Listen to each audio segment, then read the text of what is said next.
Hey, everybody, welcome. This is the Rotary Club of Silicon Valley, and every week we bring you the stories of people who work to make the lives of others better locally, globally, and digitally. Rotary Club of Silicon Valley is one of 36,000 Rotary clubs around the world. There are 1.4 million Rotarians and Rotaractors who are working on all kinds of cool and interesting projects that we think can be inspiring in all sorts of ways. Our stories reach out to people who, through their business or through their organizations or through their insight and implementation, have made something interesting happen. And today we have some Rotary history with us. And I am very, very excited for us to welcome Sylvia Whitlock. Sylvia was the first woman ever to be a Rotary Club president. This was as part of the Rotary Club of Duarte here in California, and this was in 1987. She very kindly responded when I reached out to her about the possibility of speaking to us. And Sylvia, I'd like to hand the mic over to you and just tell you that it is an honor for us to have you here with us. Feel free to unmute and to give us your stories and wisdom. Thank you. I went to work in this little school district in Duarte. People say, how do you say Duarte? It's like D-W-A, Duarte. D-U-A-R-T-E, but it sounds like Duarte. And I went to work in this little school district. And you know what principals do? You go and you talk to the superintendent because you want to know what the community is like, because you have their kids and you have to know what their kids need. So I went to talk to Richard Key. He was the superintendent, to ask him about the community. And he said, you know, I have to worry about this community because we have a Rotary Club. Yeah, right? And Rotary is what? I had never heard of Rotary. What I knew about Rotary then could have been loosely written on the head of a pin. But you have to remember, this was way back in the late 60s, early 70s. And I didn't know anything about Rotary. I knew about Kiwanis. You guys know what Kiwanis means? What does it mean? It means waiting to get into Rotary. That's what a Kiwanian said. I know, yeah. That's what a Kiwanian told me. But I also knew about Lions because, you know, they supply the eyeglasses for kids in school. Today in the store, I met a lady who was talking about eyeglasses. She was handing out papers about eyeglasses. I said, oh, they used to supply glasses to the kids in school. They still do. And I knew about lions. I knew about elks. You know, elks who wear those interesting hats. Your wife a lion? That's great. Anyway, but I knew that in my school district, you know, there was a problem with Rotary. I was told about it. And Dick said, you know, this is a little bedroom community in the Sandpaper. Biggest business we had in that district, in that community, was the City of Hope Cancer Hospital, a well-known cancer hospital. And of course, the school district. And of course, the club was struggling to raise membership. And Dick thought, you know, I have a journalist who's female. I have principals who are female. I have executives who are female. And at that time, Rotary was recruiting executive type people in leadership in their businesses. And so it said, why can't I invite these women? So he went to the district governor and asked if he could invite women and explained himself. And the governor said, you know, I agree with you, Dick, but I tell you what, you go ahead and invite them. When you invite them and you send their names into Evans, make sure you just use their initials so nobody will know it's women. See, now that didn't pass the four-way test, did it? It didn't pass the four-way test. But Dick thought, okay, I'll do that. And so he invited the women in and he enrolled them with their initials. And of course, everything went along swimmingly. And then the club got ready to celebrate its 25th anniversary. So you know what happens? All the bigwigs from Evanston come to attend the anniversary. They come to celebrate those milestones with their members. And so they came to Duarte and everything was just going swimmingly. And then Dick introduced the women members. And the representative said, members, we don't have women in Rotary. And somebody said, this club does. Here they are. And they introduced them. Well, you could tell, you could cut the conversation with a knife. So those representatives went back to Evanston and they reported the Duarte Club for thinking they had women members. Well, you know how long it takes a mail to go across these days? It probably took it 10 minutes to come from Evanston back to Duarte. And they said 3 things they want us to remember. Women are not allowed anymore. Number 1. Number 2, you need to ask the women to leave. Number 3, if they don't leave, you have to stop calling yourself a Rotary Club. Just like that. Well, the club took a vote and decided to not ask women to leave.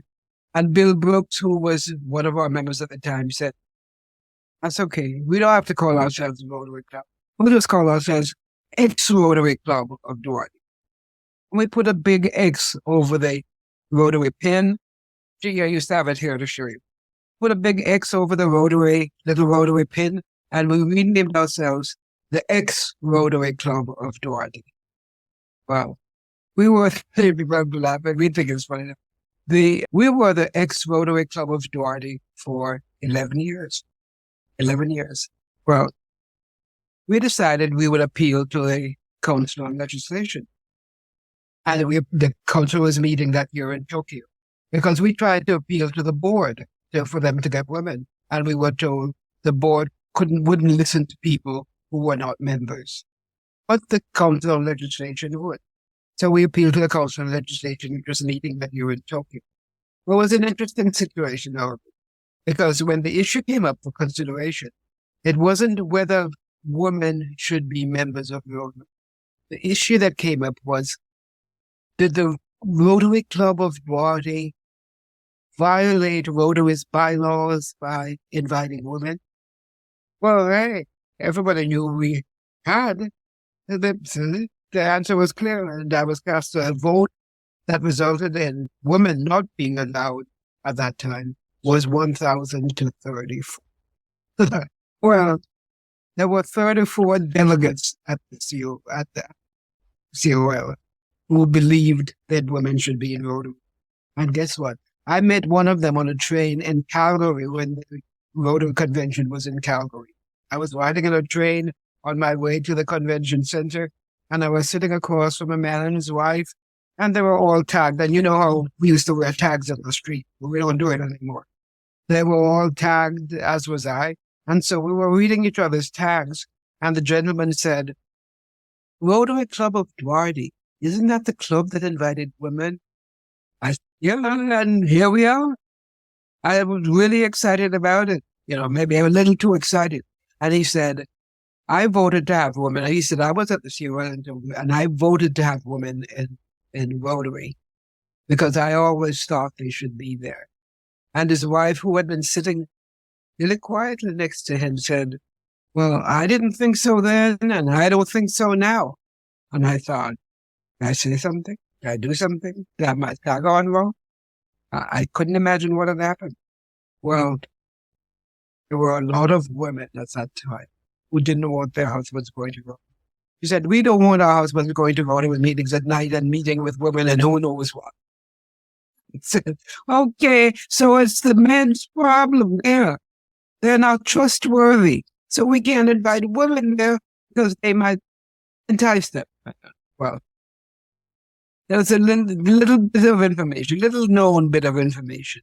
In the 1950s, Detroit had put an item on the COL to change the bylaws about women. And of course, it was defeated. You know how that process was. It was defeated in the public press. But even more interesting, the first Rotary Constitution did not specify that Rotarians had to be men. Just persons, it said, of good character. But that was a time when there were few women in the work. And because men were the ones engaging in fellowship and business activities, the bylaw was just involved. Men of good character. If I could ask Paul Harris a question today, would you have intentionally excluded women? I went to the Paul Harvard exhibit. If you've been to Evanston and you go into the headquarters, there's a Paul Harris room in there with a life-size image of Paul Harris. And I walked in there and I took his hand and I said, would you have intentionally excluded women from Rotary? They didn't say not a word. So, well, Jack Davis, who was the president of Rotary when all this was going on, said the unity of Rotary International was jeopardized by the unilateral of the Duarte Club. So what did they do? They sent a delegation to Duarte and they asked us to surrender our charter. They said, you may not be a Rotary Club with women, and you don't want to ask women to leave, so you're no longer charter. We had to give up our charter. They brought our coffee shop a ticket. So, of course, we don't have a charter now, but we have an X over the Rotary icon, and we're now the Ex-Rotary Club of Duarte. And we just kept on doing what Rotarians did, except we didn't have international service because we didn't have the vehicle. But we took care of the community, we took care of the schools, we took care of people who needed help in the community. We did everything that Rotarians usually do. And from a neighboring club, a Rotarian, whose name was Sanford Smith, said, you know what, I bet you we can take this case to court. The woman admitted. And I mean, we're going happily along because we're doing what we want to do. So we gave notice to Rotary that we were going to take it to California, courts in California, and Rotary petitioned that it be heard in federal court. The reason for that was that they said not all members of the board of directors are Californians. But you see, what had really happened was there had been a precedent in federal court where a New York club had been seeking exclusionary rights for private club membership. Federal court, taking note of that, that was a positive reaction, said the case needs to be heard in a California court. Federal court said no, they wouldn't hear it. It had to be heard in a California court. And of course, it was first heard by the California Superior Court. You keep track of all these courts. There are a lot of them. The California Superior Court. And right away, they upheld Rotary's right to expel it. But we all sat up and took notice because we thought this was going to be a push-over. That who would say no? Rotary's mantra, service above self. We thought extra women to do service. Who would say we don't want women? Well, the court said Rotary has a right to. And so we knew right away we would have to sit up and think. And what we did was make plans to appeal to the appellate court. And our attorney, doing some work for the first time. We weren't paying him, so our attorney said, there's a law in New York, in California, just as there is in a lot of other states, that prohibits discrimination in public accommodation. And Rotary was considered a public accommodation because of its classification system. And also, at that time, 80% of the Rotarians had their dues paid by their employers. It wasn't a public accommodation. Well, he went to court with it's a Jesse Unruh Act. He went back to the appellate court using the Unruh Act as his reference and appealed the Superior Court decision, and immediately the appellate court overturned the Superior Court. And so we won that round. Well, that was a California court, right? A California appellate court. But now that decision was on all California folks, and only California. So we moved on. And of course, before women changed, things changed really slowly in Rotary. And so I was coming into Rotary as president, and I was invited to Pets. And I was sent a postcard that said, please make sure you bring your coat and tie because director pictures will be there. Okay, I'll get my coat and tie. So at that meeting in my coat and tie, I was the only woman 209. No other woman in this meeting, in this that's President-elect training seminar. But the nicest thing about that proportion was that during restroom breaks, when we walked in the, what do you think? And I had that restroom all to myself, and there's long lines of men waiting outside the restroom. And I could just sashay past and go into the restroom. That was 40 years ago. I could sashay. There wasn't even one female speaker, but most of the men, probably all of them, were cordial and friendly. They wanted to know what we were doing and how we were working on it. And at the section on Rotary International, I heard our incoming governor discuss the case, and he said, Rotary International will appeal to the United States Supreme Court. Guys know SCOTUS? He said, Rotary will appeal to the United States Supreme Court, and we have every reason to believe we will win. And he added, of course, a direct reference to the size of our club, the small size of our club. It's just a case of the mouse that roared. So I sat there taking furious notes. I went back to Duarte, and we had a new banner for the Ex-Rotary Club of Duarte, and on the bottom it said, the mouth that roared. So, we even had a mouth pin. I wish I had thought to bring all of them to it. Maybe I would. And I never thought that 1987, somebody would be appealing a case about women's membership in a service club to the Supreme Court of the United States. I was a teacher. I was a school principal. I was used to hearing the Supreme Court deal with Roe versus Wade, which was gone the way of all flesh, right? Roe versus Wade, that was the Supreme Court decision. Or Board of Education in Topeka, Kansas, that was a school discrimination. Okay.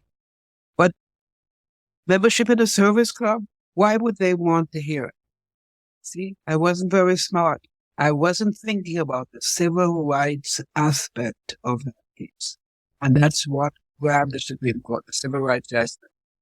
Well, I did appeal because there's one of their attorneys so prominent with it. They're forcing us to take everybody in. It's like a motel. That's how they talk. Well, RI's argument was that the ruling violated their First Amendment right over association. But the Supreme Court did take it. On May the 4th, 1987, May this month, the court found that considering the size, purpose, selectivity, and exclusivity of Rotary's membership, the relationship among the club's members was not of the intimate or private variety, which warrants First Amendment protection. That was it. Sergeant O'Connor didn't vote because her husband was a Rotarian. She had to go on. But the unanimous court did vote. And Justice Powell, who wrote the decision, he argued many of Rotary's activities, including their meetings, are conducted in the presence of strangers. And because women members would not prevent the club from carrying out its purposes, there was no violation of association rights. Furthermore, he said, and this was the heavy paragraph, furthermore, even if there were a slight encroachment on the rights of Rotarians to associate, that minimal infringement would be justified since it serves the state's compelling interest in ending sexual gender discrimination. And there it was. And the decision was now incumbent on all USA clubs. And I was driving to work that morning. The decision was announced on the East Coast in New York. And so 3 hours later, I'm driving to when the news came on. And I got so excited because it had only taken maybe 4 months for it to go through the court. And by the time I arrived at school, some 20 minutes later, I think all the media in the world were on my doorstep. Mary Lou, who was the first woman invited with me and another one, Mary Lou and I were still in the district. We were invited to be interviewed by Warren Olney, who was a CBS News guy. He was interviewed for the networks. And Dr. Key said, you guys need to leave your school and come to the district office because we need to have school. And we can't have school with all the cameras rolling around and kids getting excited. So we went to the district office and we sat in the boardroom and with Warren Olney, and he asked a lot of questions. And he directed them at me because I was the incoming president. They knew that. And he asked, many questions to which I gave studied and intelligent answers, I thought. Well, near the end of the interview, in fact, already on our feed, he asked how I got selected to be president. What do you guys say when they ask? Oh, I don't know. I must have missed the meeting. This smart lady, right? Sitting up there saying, oh, I don't know. I must have missed the meeting. Well, that was a careless and decidedly unstudied moment. And that evening, the story was on the top of the news. Some of you may remember. It was the first item on the news on all the networks everywhere. And what do you think they played? He had maybe 4 hours of copy. What do you think they played? Oh, I don't know. I must have missed it. And here's the world out there looking and saying, we waited 11 years to get this. This is what we're going to get when we get one in there. Well, I started to learn that of the. I knew I was going to have to adopt a more serious note. And of course, back at the club, we had to move our meeting place because we couldn't accommodate the visitors who really wanted to come and see what's going on. And this was my first year as incoming president, and we had a lot of things to work on. Like Polio Plus, that was the beginning of Polio Plus. All this happened. So the whole world was watching us. We had some interesting telephone calls. The only one that asked if the food were any better. No, they were women. To know we're eating the same rubber chicken everybody else eats. We're not cooking. Some are decidedly less pleasant. We didn't get a welcome back from Rotary, but we did get a new due schedule, so we knew that they. And in 1989, following a passion speech by Frank Devlin, some of you may remember Frank Devlin, at the COL, the Council on Legislation for Women into. And that was it. There was a whole lot of other stuff, but I think you need the time now. So if you have any questions, I'll try and answer them. Wonderful, Sylvia. Thank you so much for your story and for your willingness to serve at such a difficult time in Rotary. I mean, it was no small act of courage to be willing to stand as president. I want to introduce the group that we've got. And so joining us from the Rotary Club of Eugene Metropolitan is my colleague and Finding Speakers, Heather Edwards. Heather, always good to have you. And Heather, Mary Lou Elliott lived in Eugene. She was one of the first women. She lived in Eugene, Oregon. She left because she couldn't take the rain. I understand. Excellent. And joining us from Singapore, although normally in Florida or Ontario, is Chris Cochran of the District 7040 Rotary Passport Club, a member of the Placentia Rotary, Andrea Mosqueda, who is up in the Bay Area and will soon be looking to move membership up here. And Andrea, it's such a pleasure to have you with us as well. From the Rotary Club, the Rotary E-Club of Innovation in England, Andrew Jameson. Andrew, thank you so much for joining us. And then from our own club, our own paella master, Shags Shagrin, and probably our most tenured member of the group today, who moved from the Rotary E-Club of the Southwest USA to the Rotary E-Club of Silicon Valley about 8 years ago. So with that, I'd like to open up the questions. The first, you spoke to a little bit kind of towards the end, but Chris asked about blowback that you received. When people understood that the Duarte Club had achieved this victory and that you were going to be able to go forward. How did that go for you personally? I assume that there was a lot of both responses, shall I say? It's funny that you asked that because my son was probably about 16, 17 at the time that this happened. And of course, the newspaper was all coming and they came to my house to interview us. And he stepped out in barefooted. And I said, BG, you need to put some shoes on.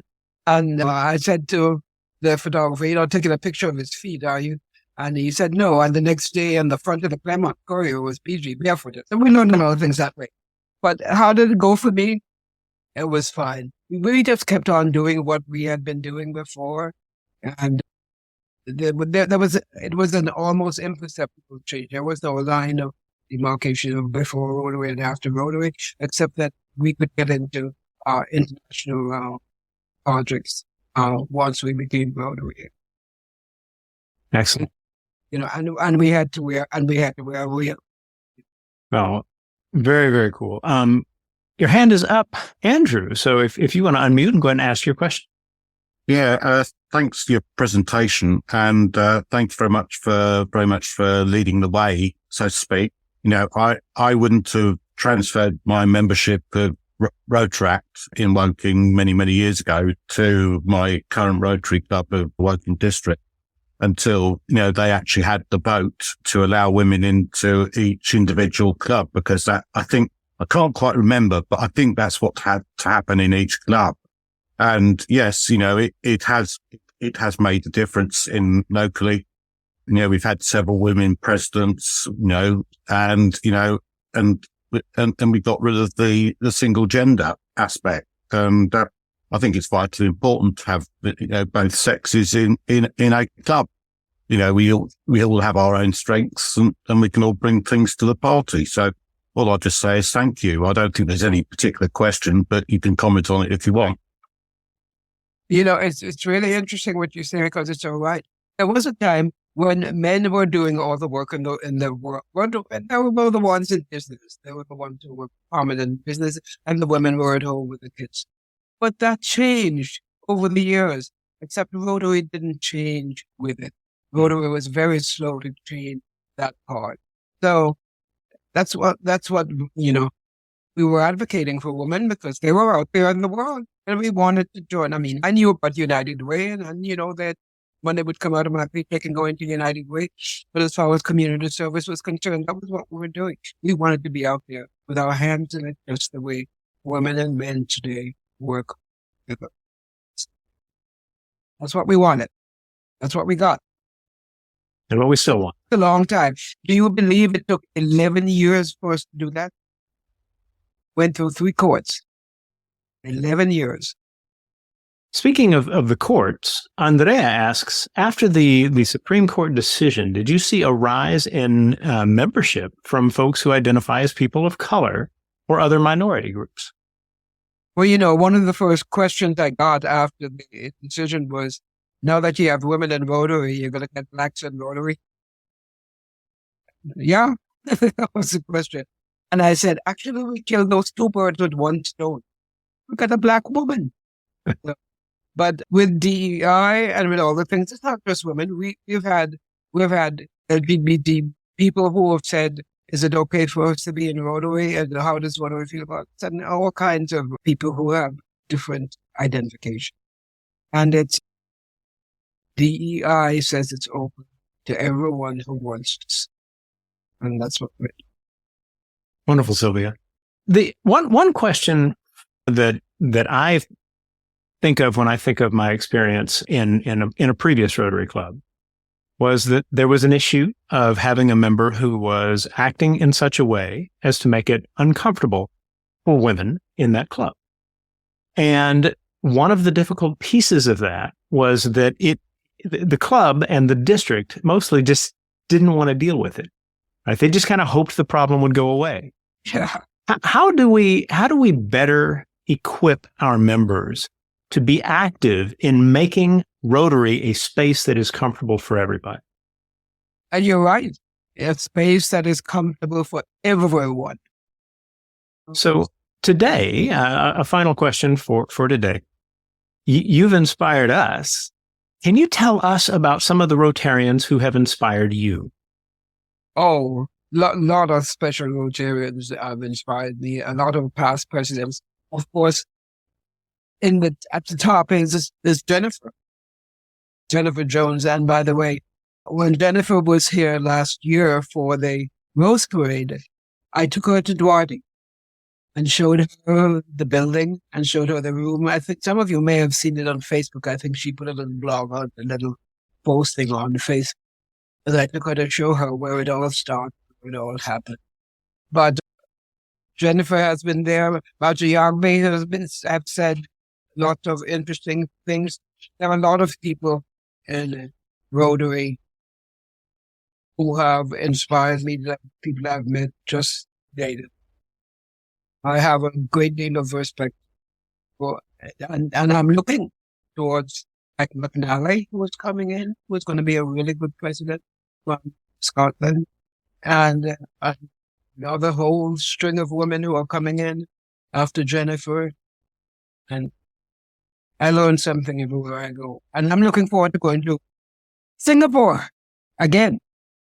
And I've been to Singapore several times because I had, through Rotary, an exchange student came from Singapore, and I went there and visited with her and learned not to drop paper on the sidewalk or drop anything on the sidewalk that you can get hit for.